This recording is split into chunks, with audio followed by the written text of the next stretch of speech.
Kapaglaom, maayong buntag kaninyong tanan og Happy Sabbath Day. Ang atong hilisgutan karong Nobyembre 22 giuluhan og uban sa pagkamatinod-anon. Ang atong teksto makita sa Roma 12:17. Kinahanglan walay balusan ninyo dautan tungod sa dautan. Hinunua tinguhaan ninyo ang pagkamaligdong diha sa tubangan sa tanang tao. Kapaglaom, diha sa tanang kalihukan sa pangabuhian ang usa ka Kristohanon magalihok o magabuhat sumala sa kung unsa ang gusto niya nga hunaon sa mga kaigsuonan kung kinsa o unsa siya. Ang iyang mga binuhatan ginaggiyahan sa mga prinsipyo. Dili siya maghimo og dautan nga plano. Mao nga wala siya angay nga itago, walay hapinan aron dili mahibaluan.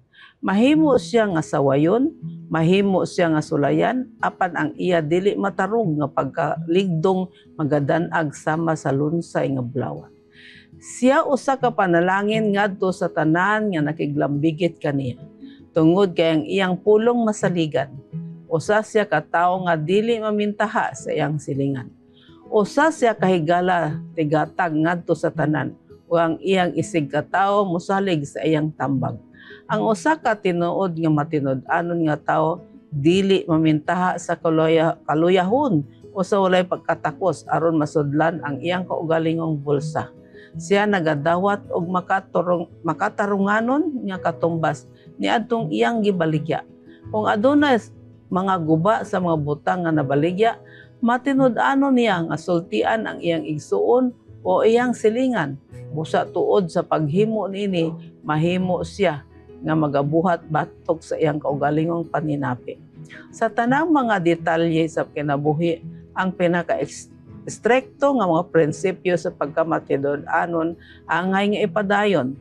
Kini dili mga prinsipyo nga maoy nagamando sa atong kalibutan tungod kay si Satanas ang mangilad, ang bakakon og tigdaog-daog maong agalon. Ang iyang mga ulipon nagasunod kaniya og nagapatuman sa iyang mga katuyuan. Apan ang mga Kristohano nagasilbi ilalom sa lahi nga agalon. O ang ilang mga binuhatan kinahanglan may sama sa Dios sa walay pag-isip sa hakog nga kaayuhan. Ang pagpalahi sa hingpit nga pagkamatarunganon diha sa negosyo mahimong usara ka gamay nga butang sa panghuna-huna sa uban apan dako na kini nga butang alang sa atong manluluwas. Kapaglaom, ang usa ka tawo mahimong dili nindot tan-awon sa gawas. Mahimo siya nga daghan kaayo og kulang sa daghang mga butang. Apan kung naila siya sa iyang pagkamatinud-anon, siya pagarespetuhan. Ang usa ka tawo kinsa sa makanunayon nagapihig sa kamatuoran, mahimong makakuha sa pagsalig sa tanan. Dili lamang ang iyang kaigsuonan diha sa pagtuo magasalig kaniya, apan ang dili mga tumutuo madani sa pag-ila kaniya ingon nga usa ka tawo nga adunay dungog. Mag-ampo kita.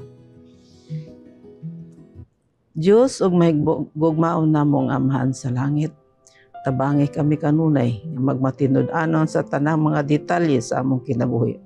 Hinaot nga kanunay kami nga napuhigda sa kamatuoran aron makuha namo ang pagsalig sa tanan labi na gayud kanimo. Sa ngalan ni Jesus. Amen.